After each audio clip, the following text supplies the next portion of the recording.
Yes, my dear friends, welcome back to the channel. Very good day to you guys all out there, wherever you are around the globe, on the continent of Africa, in Europe, in America, Canada, Australia, or right in Southeast Asia. Ladies and gentlemen, it is a beautiful, beautiful Thursday afternoon. And look, guys, right there in Southeast Asia, it's in the afternoon. But you in Africa, it's in the morning. You are in Canada, Australia, or any part of the world. Well, it depends on where you are. Guys, welcome back to the channel. This is Salon's blog, and I'm excited to be back. And hey, congratulations to Morocco and Hakimi. African Player of the Year goes to Hakimi. Yes, well, finally, Moroccan has won the African Player of the Year. Look, let me tell you, those who are arguing whether he deserves it or not, let's be honest to ourselves. This guy actually deserves it. Excellent season for PSG and Morocco. He's a right back. The point is that very often they normally give the award to the frontliners, attackers, midfielders to strikers. Very often. So for a defender to receive it, people are like, why would a defender? Are defenders not part of the game? If not for defenders, do you think the team will be winning? No matter the amount of goals the striker will score, if the defender doesn't defend, they will concede and you will lose. So that argument should not hold at all. He's a right back, yes, but he deserves it. If you look at what he achieved with PSG and Moroccan football, right now Morocco is top on African football. And the Moroccan team has been built around this guy. He's a leader in that team. Listen, I understand the sentiment.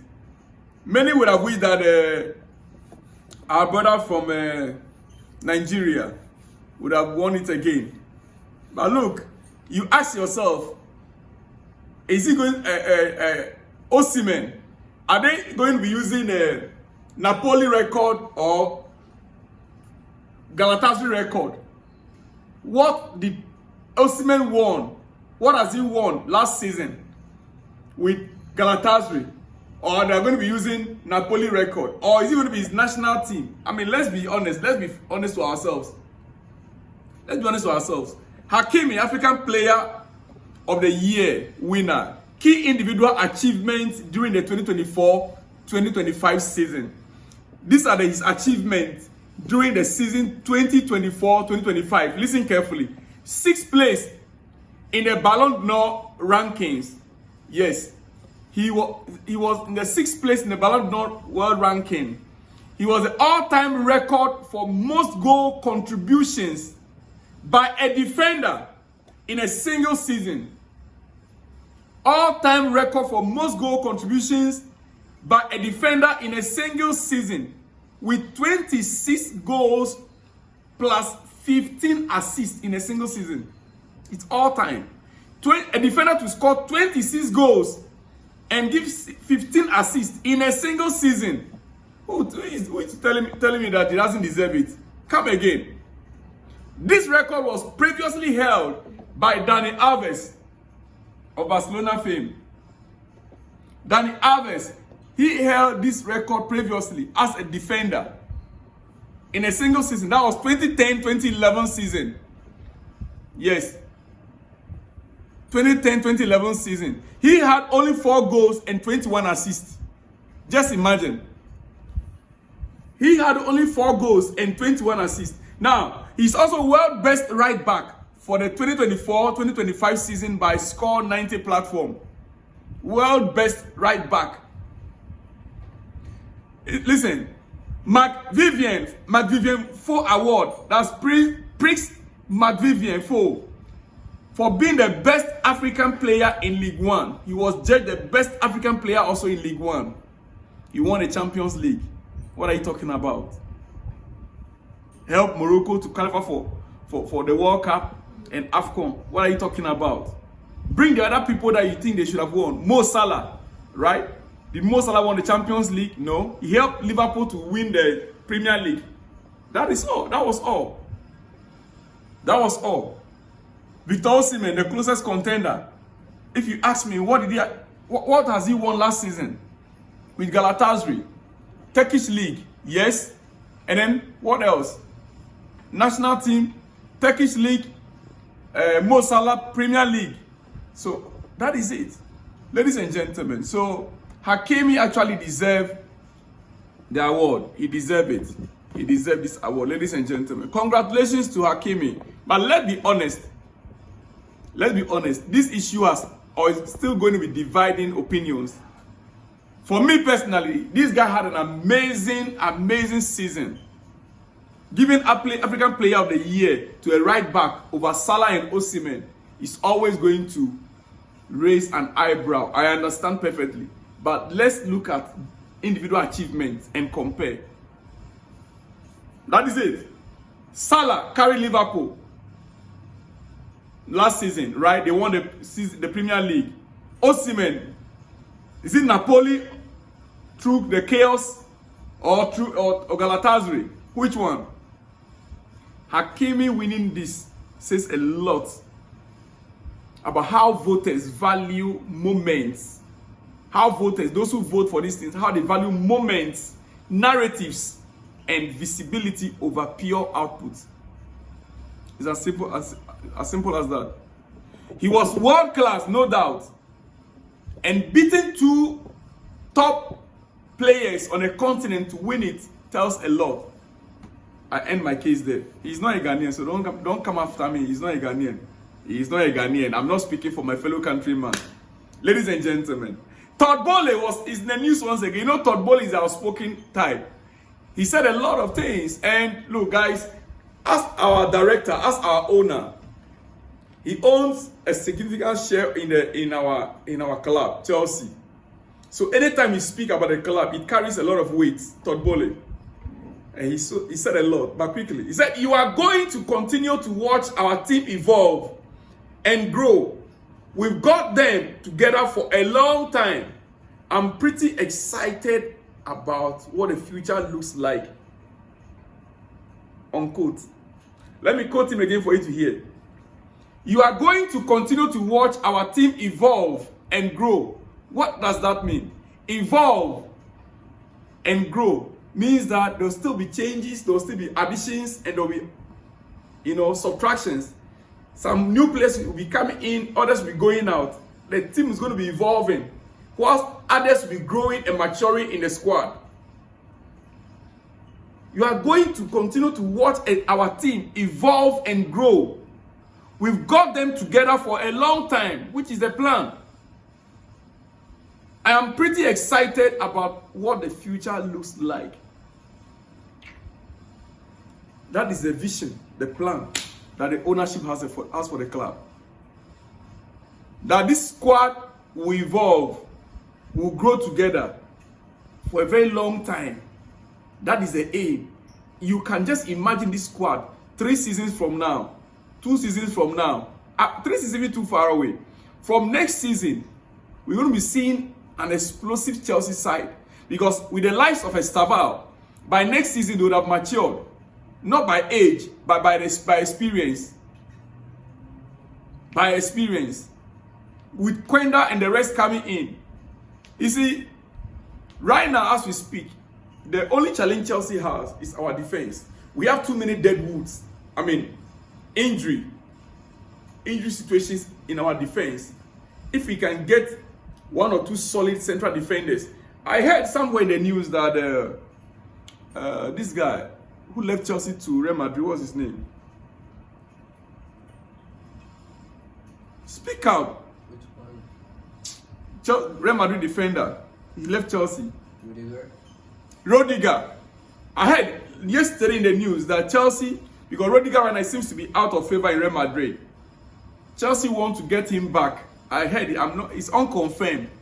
Just like we did for Thiago Silva as an experienced man to help that defense, to bring more stability to the defense, But I'm not too sure on that news yet. Maybe when we are very sure, we'll bring that news to you later. Ladies and gentlemen, it is what it is. It is what it is. Now, 2 days more for our game against Boehly. Yeah. Preparations are currently underway. Cole Palmer is back on his feet and is training on the grass. As you can see him right there, right?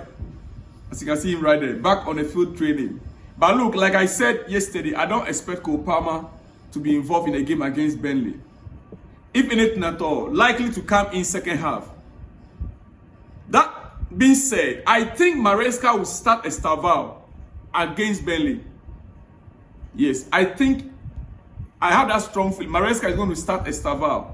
You see, Brazil played their friendly game, their last friendly game on an international break in Europe. They didn't play it in South America. They played it in France, the Catalan Arena in France. Now, that game was played against Tunisia, right? And that distance from the record I have is just about 292 kilometers, 292.8 kilometers away from London. It's a short distance. I mean, this is a distance you can drive a car. A driving distance. Short distance, and Estevao will definitely have 3 days of good rest and recovery. 3 days of recovery period should be enough for Estevao. Another reason is because Pedro Neto's pace and work rate are needed more against Barcelona than against Boehly. Pedro Neto's work rate and pace is much more needed against Barcelona than against Boehly. So Maresca will likely use Estevao against Boehly and use Pedro Neto against Barcelona. I don't see Maresca starting Estevao against Barca. No, I don't see that happening. Neto suits Barca game better. So, like I said, sometimes if I say it here on this channel, some of you guys, until it happen, it will happen and you will be like, this guy know football. We know football, we eat football, we sleep football, we talk football. Ladies and gentlemen, it's your breakfast. I'll soon run up. Yes, and I'll be back with more exclusive. I have a breaking news on Modric, which I'll bring later. As predicted, ladies and gentlemen, as predicted a few days ago, DR Congo and Iraq will go straight into the Intercontinental Playoff final due to their superior FIFA ranking in the upcoming World Cup playoff. DR Congo, that have qualified ahead of Nigeria, that have beaten Nigeria and is going to the Intercontinental Playoff. Yes, DR Congo and Iraq, looking at the ranking and the teams that are going for the playoff, as you can see on your screen, those are the teams that are going for the playoff. DR Congo and Iraq have the highest FIFA ranking. So these two will go straight into the Intercontinental Playoff finals. The other 4 teams will have to play among themselves. The other 4 teams will play among themselves, and then the winner versus winner will now join DR Congo and Iraq and play the final. Where 2 will be decided on. The 2 that will win will now add up to the 46 teams. Now, I want to also point out this. The draw to determine who they play will be done today. The draw to determine who each of those teams will play will be done today, Thursday. Yeah, I'm sure to bring you the details of that later. And quickly, let me run it up here. Ghana has been placed in pot 4 for the 2026 World Cup draw on December 6 in Washington. This means that the Black Stars could face top teams like Argentina, France, Brazil, England, or Spain.